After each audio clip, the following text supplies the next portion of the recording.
नमस्कार, आप देख रहे हैं पुलिस वाला वेब न्यूज और मैं हूं आपके साथ। बालाघाट जिले के 6 विधानसभाओं में से एक कटंगी विधानसभा में भी रोचक चुनावी मुकाबला देखने को मिल रहा है। यहां से भाजपा ने गौरव पारधी को तो कांग्रेस ने पूर्व भाजपा सांसद बोध सिंह भगत को अपना उम्मीदवार बनाया है। हालांकि यहां के 2 निर्दलीय प्रत्याशी प्रशांत और जिला पंचायत सदस्य केशर बिसेन कांग्रेस प्रत्याशी बोध सिंह भगत का पूरा चुनावी समीकरण बिगाड़ रहे हैं।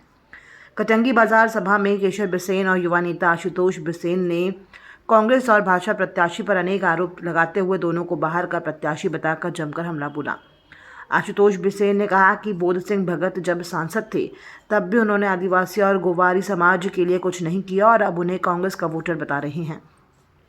कांग्रेस ने पूंजीपतियों के आधार पर टिकट वितरण किया है। आगे और क्या कुछ युवा नेता आशुतोष बिसेन और निर्दलीय प्रत्याशी केशर बिसेन ने कहा, आइए देखते हैं। रखे ना तो गोवारी समाज के लिए आदिवासी जनजाति में लाने की बात करे और न कोई किसी प्रकार की बातों, ना किसानों की बातों को रखा। आज जहाँ भी हम लोग जनसंपर्क करने जाते हैं तो सबके मुंह से यही निकलता है, आज राजे सागर बांध है, आज आए दिन हमारे किसान साथी आंदोलन करते हैं। कभी ना तो उन्होंने किसानों के स्वाभिमान की रक्षा की और न किसी प्रकार के आंदोलन में भाग लिया। तो साथियों, ऐसे व्यक्ति को चुनाव बिल्कुल करके ना भेजिए, क्योंकि आप खुद ही अपने आप में टिकट है, वो आपका निर्णय आपके हाथ में है, आपको किससे चुनना है। क्योंकि पार्टी वार्टी तो कुछ बच गई नहीं, बस रह गया है व्यक्तित्व का चुनाव। साथियों, बड़ी बड़ी बातें करते हैं, अभी बड़े बड़े प्रलोभन देंगे, रुपए पैसे फेंकने का काम करेंगे, लचीले भाषण देंगे, लेकिन ये कब तक रहता है? ये सिर्फ मात्र चुनाव तक रहता है। उसके बाद ये भूल जाते हैं ये बाहर के हैं, एक गुमरगुंडी से है, एक अनसेरा से है। यहाँ पे आपको चुनाव जीतने के बाद ये आपको दिखाई भी नहीं देंगे।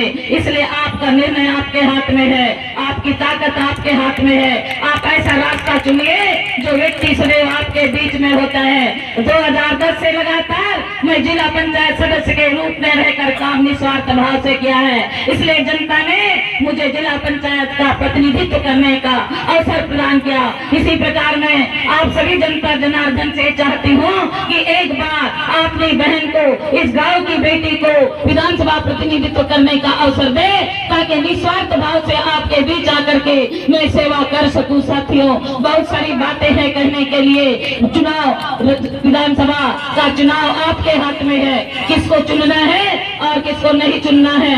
ऐसी गलती बार बार मत दोहराना। इसके पूर्व भी आप लोगों ने देखे, जो 5 साल का कार्यकाल रहा, आपको कितनी परेशानी का सामना करना पड़ा है। साथियों, भूल कर भी ऐसी गलती मत करना।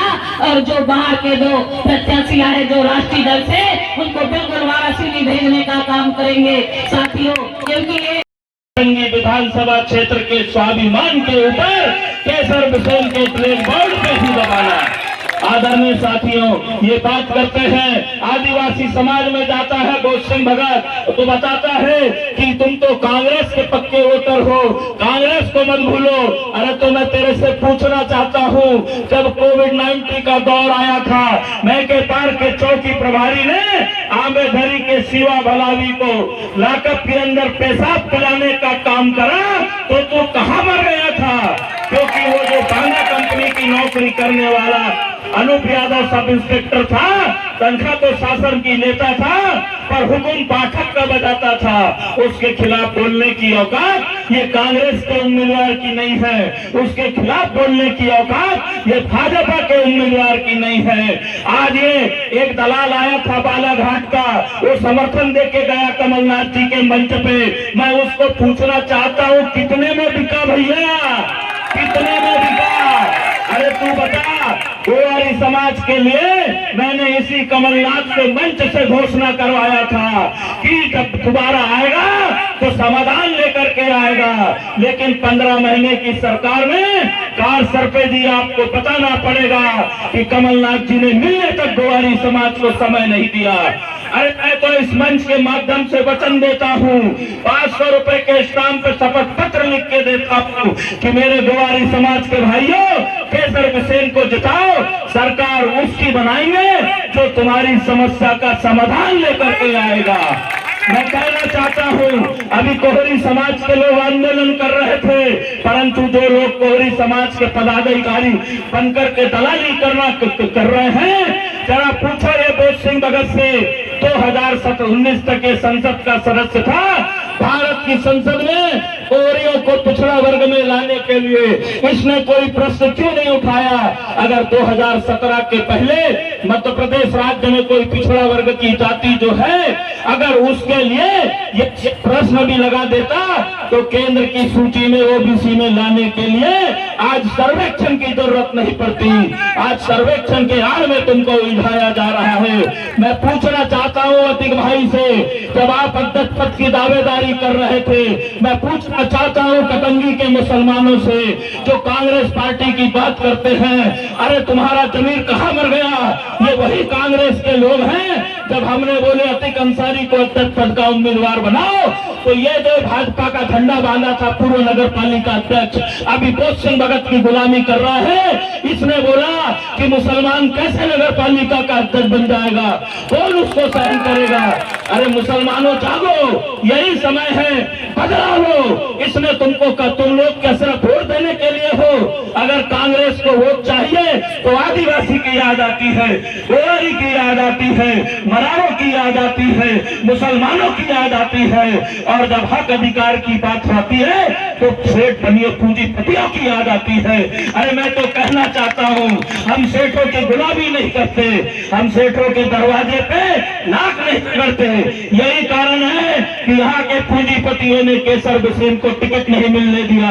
और दूसरा कारण मैं बताता हूँ, क्योंकि केसर बिसेन इस क्षेत्र के मामूली किसान की बेटी है, मामूली किसान की बहू है, और यहाँ के बड़े लोग नहीं चाहते कि राजनीति एक स्तर से छोटे लोगों के पास जाए। मैं तो बोलना चाहता हूँ इस क्षेत्र के अंदर तमाम गरीब मजदूर मजलूम किसान से, आदिवासी गोवारी मरार भाई से, और तमाम हमारे किसान भाइयों से, अगर आपका स्वाभिमान जिंदा है तो ऐसे दल बदलुओं को सबक सिखाना। पैसे लेके राजनीतिक दल टिकट बेच सकते हैं, उनकी मजबूरी हो सकती है, कई सालों से विपक्ष में है, कैंडिडेटों को लड़ाने के लिए पैसे नहीं है, तो भैया 5 करोड़ दे और टिकट लो, परंतु इस क्षेत्र के मतदाता की मजबूरी नहीं हो सकती। वो मजबूर हो सकते हैं, परंतु आप मजबूत बने रहना। और आने वाली 17 तारीख को आपकी बेटी इसी क्षेत्र में पैदा हुई है।